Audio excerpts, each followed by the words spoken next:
পানি হচ্ছে না। গজব কি কি ধরনের গজব আপনি মনে করছেন? যে আমি মনে করছি এগুলো মানুষের অবাধ্যতার কারণে, পাপের দিকে মানুষ বেশি আগাচ্ছে, যে কারণে হচ্ছে বৃষ্টিপাত হচ্ছে না।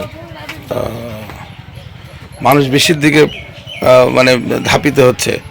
তাই নামাজ কালাম পড়তে হবে আর আল্লাহর কাছে দোয়া করতে হবে যে আল্লাহ আমাদেরকে যাতে আমাদের প্রতি রহমত নাজিল করে, থ্যাংক বৃষ্টি ইউ। করে।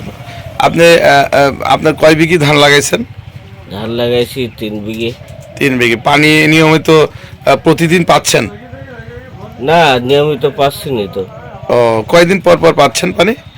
এই সিরিয়ালে পানি না লাগে, 5-6 দিন পর যায়। ও, শেষ হয়ে প্রতিদিন যাবে। নেওয়ার কথা, সেখানে আপনি 5-6 দিন পর পর নিতে পারছেন না। ধান কি ভালো হয়েছে? ধান ভালো এখন গাছে আছে, কিন্তু পরবর্তী কি হবে আল্লাহ পাকই ভালো জানেন না।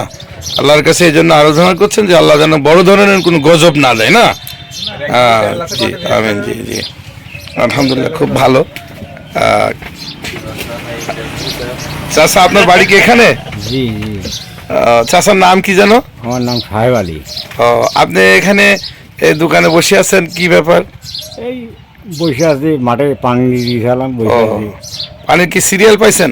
সিরিয়াল আমি তো প্রথম দিয়েছি, সিরিয়াল পাইছি আমি। ও, যাক, মেলা যাক। সিরিয়াল, বহুত পানি উঠছে না মেশিনে। মানে উঠছে না না? না। আর গত বছর কি পানি পাইছিলেন ভালো? হুম, এ বছরে পাচ্ছেন না না?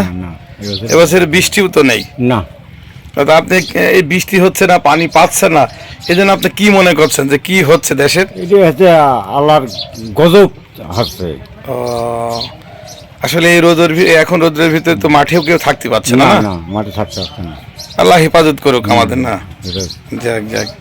আর এই মোড়ে আপনি নিয়মিতই বসেন না? জি জি, মোটে আমি নিতে